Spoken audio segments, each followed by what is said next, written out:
বরিশাল নগরীর উপর দিয়ে যাওয়া মহাসড়কের অংশ দখল করে নির্মিত বীর মুক্তিযোদ্ধা শাহনারা বেগম পার্ক অবশেষে উচ্ছেদের উদ্যোগ নেওয়া হয়েছে। এটি ভেঙে ফেলতে বৃহস্পতিবার দরপত্র আহ্বান করেছে সড়ক ও জনপথ অধিদপ্তর। বরিশাল সিটি কর্পোরেশনের সাবেক মেয়র শেরনিয়াবাদ সাদিক আবদুল্লাহ ৩ বছর আগে তার মায়ের নামে পার্কটি নির্মাণ করেন।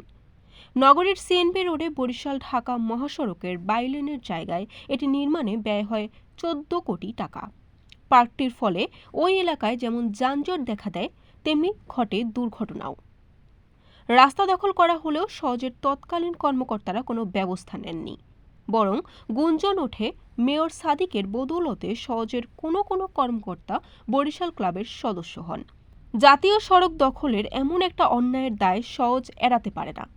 যোগাযোগ করা হলে সওজ বরিশালের নির্বাহী প্রকৌশলী নাজমুল ইসলাম বলেন, তাদের আওতাধীন ঢাকা কুয়াকাটা মহাসড়কের প্রায় ১১ কিলোমিটার অংশ বরিশাল নগরের মধ্য দিয়ে গেছে।